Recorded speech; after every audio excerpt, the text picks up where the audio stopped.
চলো আজ সকালবেলা ওঠার পরে কি কি করলাম তোমাদের সাথে শেয়ার করব। এটা আমার প্রথম ব্লগ। অনেকবার ক্যামেরা নিয়ে ভিডিওতে এসেছি, ভিডিও বানিয়েছি, করার চেষ্টা করেছি, কিন্তু কখনো সাহস পাইনি করার। কিন্তু আজকে সাহস নিয়ে ভিডিওটা বানাচ্ছি। তোমরা সবাই দেখো ভিডিওটা। তো আজকে আমার মেয়ে আমার সাথে ঘুম থেকে উঠে পড়েছিল, ওই জন্য মেয়েকে আগে নামিয়ে দিলাম। নামিয়ে দিয়ে একটু বিছানাটা গুছিয়ে নিচ্ছিলাম, সব কিছু বালিশ টালিশ নামিয়ে। তো যাই হোক, আগে কখনো ভিডিও বানাইনি, তো তাই ঠিকঠাক গুছিয়ে হয়তো কথা বলতে পারবো না। তো বিছানাটা ধীরে ধীরে ভাঁজ করে গুছিয়ে নিলাম।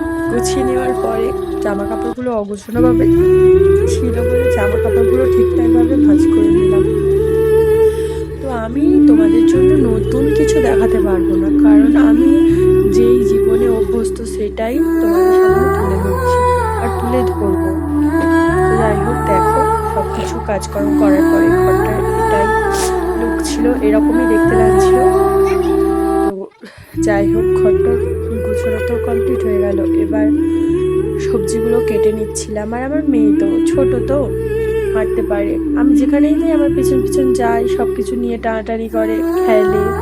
তো যাই হোক, ওরকম ও খেলছিল, আমি আমার মতো কাজ করছিলাম। একটু হয়তো দুষ্টুমি করে, তবু হলেও আমারই তো মেয়ে না। তো যাই হোক, ধীরে ধীরে একটা একটা করে সবজি কেটে নিলাম। তো সবজি কাটতে কাটতে হঠাৎ দেখছি যে বৃষ্টি এসছে, চাই বলে একটু বৃষ্টির কিছু ভিডিও বানিয়ে নিই বলে একটু বৃষ্টি হচ্ছিল হাত দিয়ে, জল দিয়ে, যেমন প্রত্যেকটা মেয়ে গলে বৃষ্টি হলে একটু জলে ভিজে। যাই হোক, দেখো আমাদের এখানে কতটাই বৃষ্টি হচ্ছে, খুব বৃষ্টি হচ্ছিল, আকাশ অন্ধকার হয়ে গেছিল। যাই হোক, তোমাদের কার কার বাড়ির ওখানে বৃষ্টি হচ্ছিল একটু বলো। দেখো আমাদের বাড়ির জানালা থেকে এরকমই লাগছিল, মাঠ, আশেপাশে কোনো বাড়ি নেই তো। যাই হোক, কার কার বাড়ি তোমাদের মাঠে বলো। তো দেখো, ভালোই বৃষ্টি হচ্ছিল, হয়তো ক্যামেরাতে অতটা বোঝা যাচ্ছিল না। তো যাই হোক, আজকে এই ভিডিওটা এখানেই শেষ।